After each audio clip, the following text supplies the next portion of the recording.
Et direction maintenant le Palais des Congrès et de la Culture du Mans. J'ai le plaisir de recevoir Adrien Kéravec. Bonsoir. Bonsoir. Vous êtes le programmateur. Émilie Leroux, bonsoir. Bonsoir. Vous êtes chargée de communication. Il y a encore plein de spectacles, bien sûr, au Palais des Congrès et de la Culture. On va parler de certaines dates qui arrivent et notamment un gros coup de cœur. Moi, j'ai adoré ce spectacle.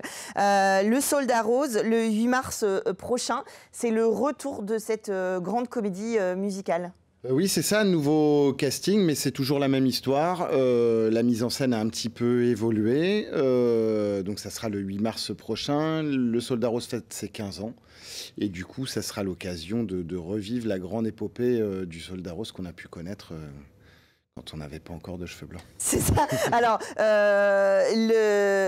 ça fait 15 ans. La musique est de Louis Chédid. On se souvient bien sûr de Mathieu Chédid dans ce spectacle. L'histoire, c'est un enfant qui reste enfermé dans un magasin de jouets et qui va pouvoir rencontrer justement ces jouets qui vont se mettre à vivre. Hein. C'est une sorte de Toy Story version spectacle. Voilà. Et ce fameux Soldat Rose que personne n'achète parce que c'est un garçon, c'est un soldat, mais il est rose. Il est rose. Ouais. Exactement. Ça parle aussi évidemment. Je pense qu'on est totalement aussi dans un sujet d'actualité, Et puis, ce qui est génial, c'est qu'on aura la chance d'accueillir Yoann Lenay, qui fait partie de la troupe du Soldat Rose, qui fait une pause avec Les Misérables et qui sera présent le 8 mars au Mans. Pour ce spectacle, et ça on est vraiment très très content. Ouais, de le retrouver, qu'il soit sur les planches chez nous. Alors c'est vrai que c'est un spectacle, on a vu les images, les photos, très coloré, très joyeux et évidemment accessible au jeune public. On peut y aller en famille sans problème. Je pense que l'image qu'on a juste derrière parle d'elle-même. C'est très coloré, ça va chanter, ça va danser, il va y avoir de la comédie. Donc voilà, je pense que c'est une offre adéquate pour pouvoir emmener ses enfants et leur faire découvrir aussi le spectacle différemment et sur un spectacle multidisciplinaire. Oui, c'est ça, pour voir un peu des magnifiques décors, de la danse, du chant, de la comédie et une histoire qui traverse les générations aussi, parce qu'on le disait, moi j'ai le sourire rien que d'y penser, donc ça marche très bien. Le 16 mars aussi, une histoire que l'on connaît bien, Les Garçons et Guillaume à table, c'est la pièce qui a donné naissance après au film de Guillaume Gallienne. Exactement, c'est la pièce originelle de ce fameux film qui a remporté plusieurs Césars à l'époque. Donc là, à l'origine était une pièce, hein, c'est bien ça. C'est ça, exactement, ouais, ça avait commencé par cette pièce qui est donc écrite et jouée à l'origine par Guillaume Gallienne. C'est toujours la même pièce, toujours le même texte, mais joué par un autre comédien belge, Jean-François Brouwer. Voilà, mais c'est la même histoire.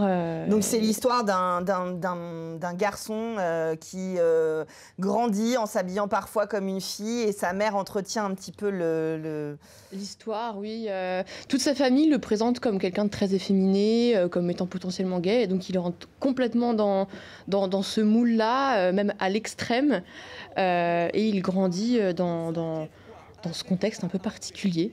Oui, c'est ça. On le voit se déguiser comme sa mère, prendre des airs très féminins, mais juste pour amuser sa famille et puis pour garder cette image qu'on lui a donnée depuis son enfance. Alors c'est un personnage qui ne doit pas être facile à jouer et qui se joue justement des représentations. Là encore, sujet d'actualité entre le paraître, l'idée qu'on peut se faire des gens et là de quelqu'un qui va dans une famille artistique, assez aisée où finalement les clichés on la dent dure, quoi. C'est ça, ça interroge la place qu'on a dans notre famille, les identités de genre, les clichés aussi qu'on peut mettre sur ces personnes-là et qu'est-ce que ça peut faire d'être enfermé dans une case en fait. Alors un spectacle à voir même si vous avez vu le film parce que justement c'est très, c'est une écriture très théâtrale donc ça se prête évidemment très très bien aux planches. L'acteur est juste fabuleux. Nous on a vu une captation d'il y a déjà très très longtemps et on a eu des nouvelles de lui. Il l'a encore plus travaillé et alors c'est déjà pas facile de passer après Guillaume Gallienne. Exactement. Mais c'est vrai mais que il n'est pas dans une copie. Il réinterprète aussi à sa façon. Franchement il est exceptionnel dans ce rôle-là. La mise en scène est super propre et super novatrice aussi. C'est vraiment une date qu'il faut absolument voir.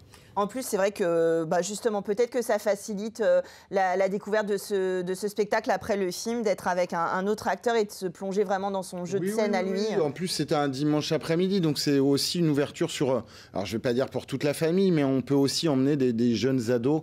Le texte est très facilement compréhensible. C'est accessible, et on rigole quand même. Voilà, c'est ça. C'est super drôle. C'est très très drôle. C'est pas un drame. Non, c'est ça. Parce que c'est vrai que le sujet, on peut prêter à confusion, mais non, c'est... Très drôle. Donc ça, c'est le 16 mars. Donc. Et puis, pour compléter votre petit agenda, je vous propose de noter le 24 avril avec la machine... 26, alors j'ai mal noté, pardon. Le 26 avril, la machine de Turing. Alors là, c'est encore une histoire vraie et assez incroyable d'un homme un peu loufoque, un grand scientifique, Alan Turing. C'est ça. Alan Turing, qui était un grand mathématicien dans les années 50 et qui a notamment décrypté le code de la machine Enigma, la fameuse machine nazie qui permettait aux nazis de communiquer ensemble. Et donc, ça raconte son histoire, comment il a débunké cette fameuse machine, mais aussi sa vie, puisqu'il était homosexuel, et donc dans les années 50, qui a rendu sa vie pas facile.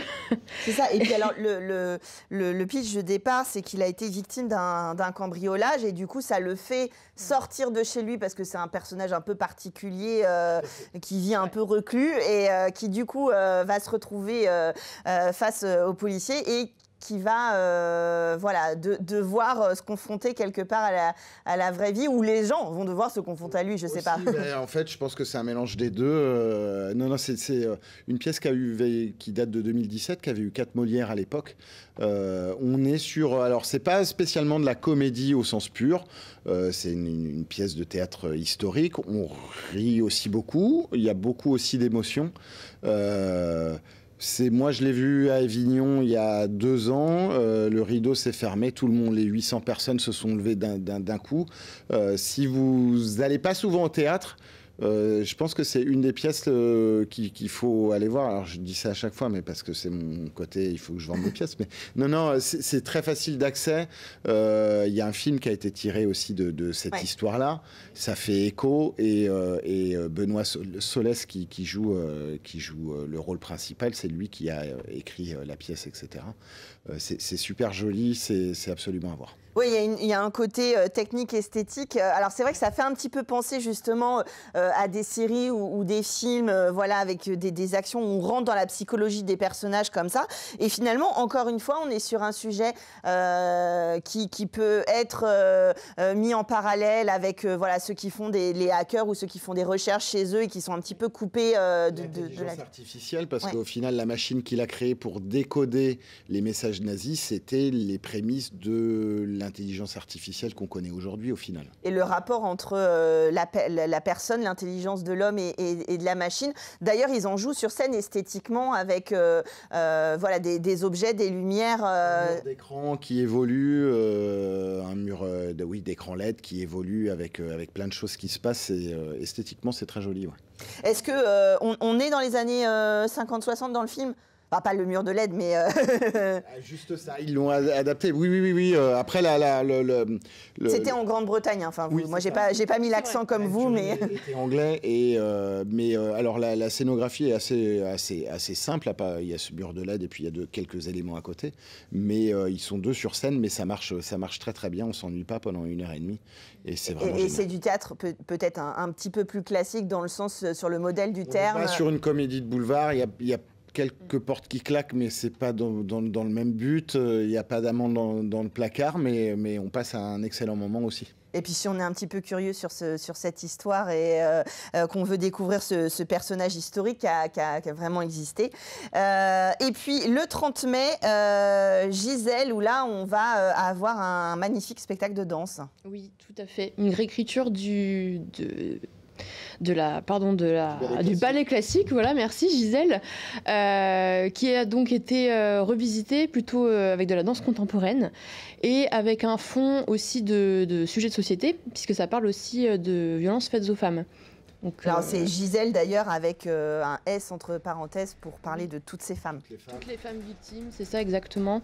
Elle a repris, Marie-Claude Pietragala, du coup, la metteuse en scène, celle qui a revisité ce ballet, interprète Willis, le personnage principal du ballet Gisèle, originel en tout cas. Et elle en fait un peu une patronne d'une armée de femmes voilà, qui viennent un peu se venger contre ces hommes qui ont rendu leur vie compliquée. Voilà, c'est un spectacle qui s'annonce très fort, autant esthétiquement que aussi sur le message qui est porté. Alors après, c'est vrai que c'est une esthétique là différente. On a la chance quand même de voir Pietragala et son travail. Donc, avec Julien Derouault, qui est natif du Mans d'ailleurs, son compagnon. Première partie plutôt ballet classique et deuxième partie plutôt une évolution contemporaine. L'esthétique est magnifique. Bah, vous avez pu voir les images.